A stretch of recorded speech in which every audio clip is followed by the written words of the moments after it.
Yuma Daf Nun Tet Amud Bet. Bonjour chers amis. Aujourd'hui nous avons un Hamoud extrêmement court. Et donc on va finir le Hamoud de hier qui était très long. Donc on prend à partir de 11e ligne je pense. Tanura Banan. Yesod HaMizbeach et Yesod Dromit. Alors il est écrit dans le passouk qu'il faut verser sur les Yesod HaMizbeach. On a bien vu ça. Alors je vous relis le passouk. Qu'est-ce qu'il dit? Qu'il dit qu'une fois que on a terminé de la avoda dans le echal, eh bien à ce moment-là, il faudra verser sur le Yesod HaMizbeach, sur le coin du Mizbeach, Aola, Asher Petach Ohel Moed, qui est à la porte du Ohel Moed. Alors nous on a compris bien sûr, jusqu'à présent on a compris que le côté du Mizbeach qui est... Alors le Mizbeach il était dans la Hazara, et donc lorsqu'on arrivait vers le Mizbeach, on arrivait d'abord vers le côté ouest, puisque le Echal est à l'ouest. Donc on arrive vers le côté ouest, c'est là où on doit verser. Mais tout le monde n'est pas d'accord avec ça. Mais ça on va voir tout de suite. Chez le Mizbeach Achitzon, aya shofer al yesod maravit, dromit.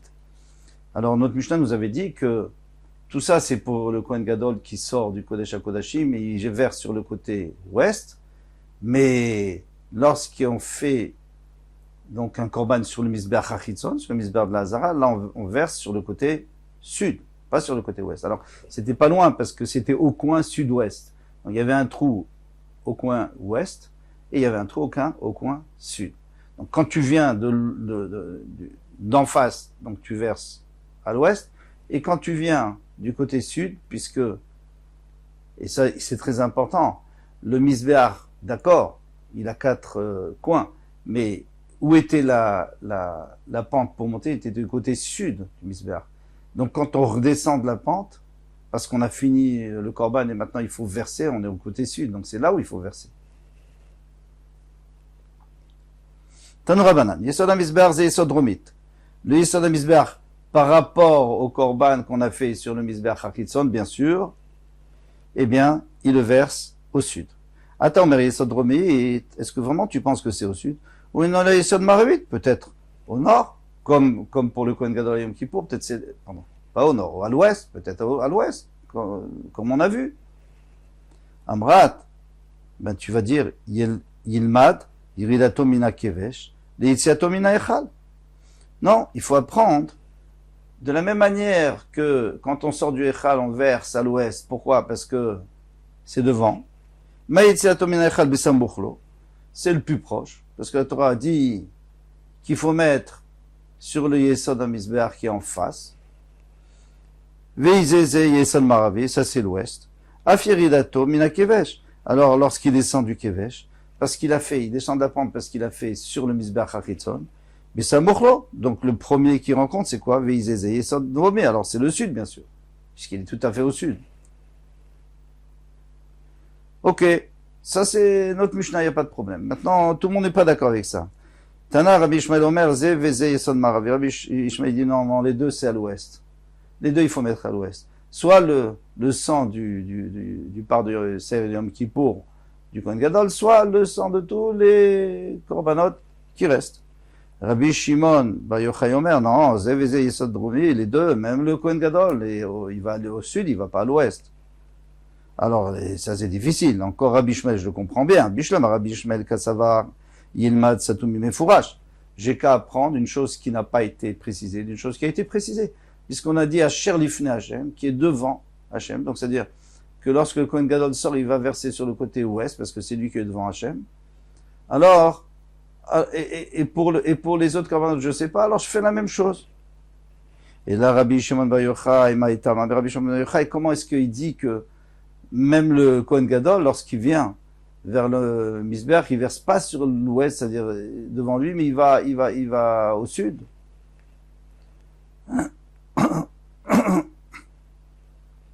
Amaravashi, Ravashi dit Kassavar Pitra Bedaron Kaye.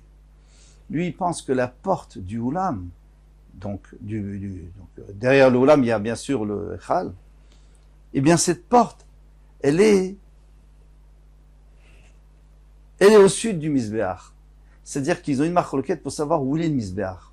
Est-ce que alors le Misbéach, on sait qu'il est en or. Bon, il y a eu une grande marloquette dans Shkali, mais il était en majorité en or, au nord, pardon. Alors, est-ce qu'il était aussi à l'ouest, ou alors il était complètement au nord-ouest, mais pas du tout au sud-ouest? Or, la porte, elle est au milieu, entre le nord et le sud. Donc, quand il sort le Kohen Gadol, est-ce qu'il rencontre une partie du Misbéach, une partie ouest du Misbéach, ou alors il rencontre tout de suite le sud du Misbéach, parce qu'il est au sud complètement quand il sort de cette porte. C'est ça toute la marloquette. Donc, Tana de Rabbi Ishmael, pardon.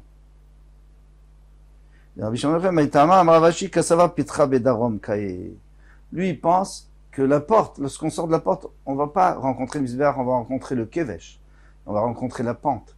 Et donc, si on veut après revenir vers le Tsafon pour arriver vers le Misbéach, on va pas arriver à l'ouest, mais on va arriver au sud. Et c'est là où il faut toujours verser Kalvachomer, celui qui descend du Misbéach et qui a fait son korban sur le Misbéach. C'est sûr que lui, il doit faire au sud, puisque lui, vraiment, il est au sud.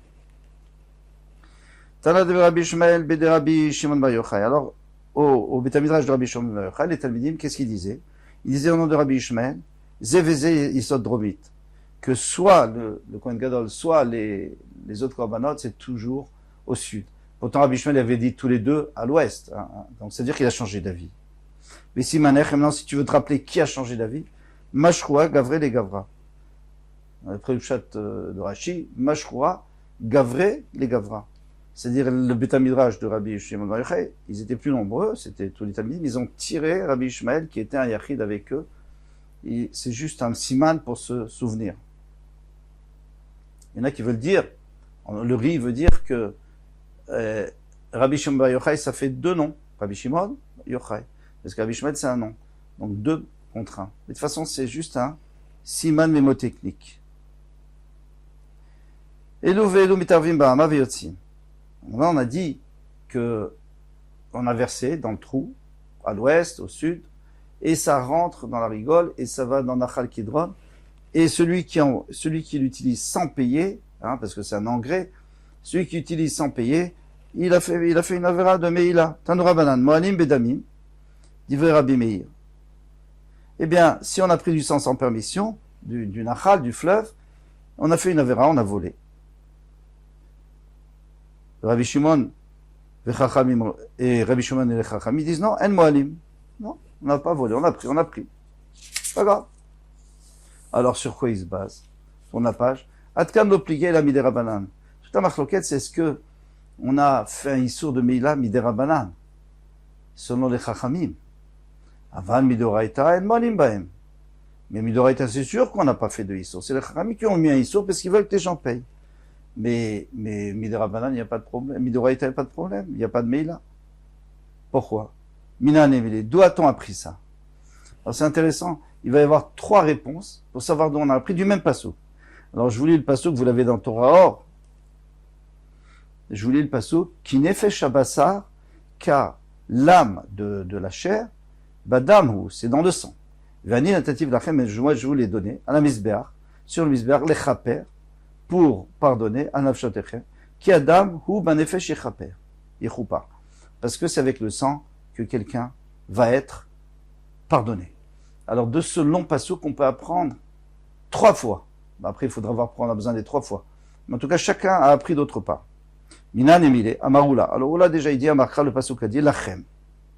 Il a dit ce sang, natati lachem, je vous l'ai donné, c'est à vous, faites ce que vous voulez avec. Chez lachem il est à vous. Une fois que vous avez terminé avec, allez, vous pouvez le prendre. Les Rabbi Shimon, au Beth Midrash de Rabbi Shimon, disait, Tana, on a enseigné, les chaper, il y a écrit les chaper. Il y a écrit que ce sang, il est les chaper. Les kaparan netativ, vélo les meila, je vous ai pas donné pour faire une avéra, je vous ai donné pour faire pour être mechaper, pour enlever les avérotes, pas pour... Normalement, on sait très bien qu'un protecteur ne devient pas un accusateur. Alors ici, ce sang, il est pour nous protéger, il n'est pas pour nous accuser après encore d'avoir fait une avéra. Donc si Hachem nous l'a donné pour être mechaper, c'est une fois qu'on a fait la kapara, c'est fini, on peut utiliser. Rabbi Yochanan Amarkra lui dit, mais le pasuk a dit, où? Ki Adam hu, c'est-à-dire hu, Lifnei kapara kelachar kapara. Lui va aller même plus loin. Il dit, le sang, il est pour une kapara, après la kapara, comme avant la kapara, comme après la kapara. Malachar kapara en bo meila, de la même manière qu'après la kapara, c'est sûr qu'il n'y a pas de meila. Pourquoi? Parce que lui, il dit, c'est simple. Toute chose qu'on a fait, bon, on verra, il a une preuve, on va voir tout de suite dans la Gemara. Donc, aflifne kapara en ba meila.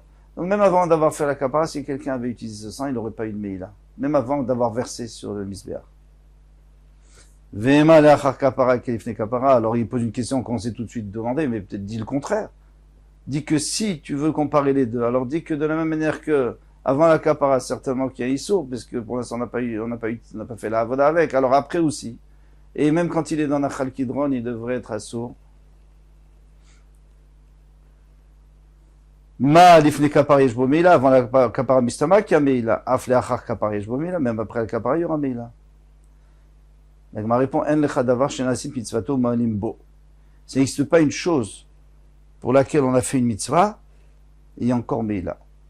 Ça y est, tu as fait ta mitzvah avec, c'est fini. Maintenant, tu fais ce que tu veux avec. Vélo, varé trumata deshen. Et pourtant, trumata deshen, tout le monde sait que lorsqu'on a vu au début de Yoma, on tourne juste un tout petit peu la page, on a vu au début de Yoma, qu'on prélevait la cendre, et on allait la verser sur le côté de la pente, et elle rentrait par miracle, elle disparaissait, mais on n'avait pas le droit d'utiliser ça, c'était assourd, il y a un meila. Et pourtant, on a déjà fait tout ce qu'il fallait avec, c'était le bois, on a fait brûler, on a fait les corbanotes, maintenant, ça y est, pourquoi est-ce qu'on peut pas l'utiliser? Donc tu vois que, même après avoir fait cette mitzvah, c'est encore assourd de l'utiliser. Alors ma réponse, elle dit, Mishum David Trumata Deshen ou Bigde Keuna, Shtek Tuvim Abaim Kecha. Parce que Trumata Deshen et Bigde Keuna viennent nous apprendre exactement la même chose. C'est quoi? C'est deux psukim qui viennent t'apprendre la même chose. On te dit que Trumata Deshen, tu as pas le droit d'utiliser, tu dois le mettre à la Gnisa. Il y a écrit que les Begadim, les habits en lin du Kohen Gadol qui mettaient à Yom Kippour, après il fallait mettre de côté et on ne pouvait plus les utiliser. On n'a pas le droit d'en profiter. Ah, mais tu as déjà fait la mitzvah avec, c'est fini, maintenant l'année prochaine, tu vas prendre des autres. Alors, pourquoi on n'a pas le droit? Donc on voit que le pasteur vient nous dire qu'il y a deux choses où on n'a pas le droit. Mais si elle nous dit qu'il y a deux choses, chaque fois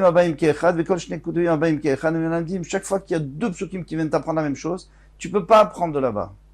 Parce que si la Torah avait voulu te dire que normalement, une fois que j'ai terminé, la avoda, c'est encore assourd d'utiliser. Par exemple, le sang, ça serait meila, ça serait un issour de la Torah.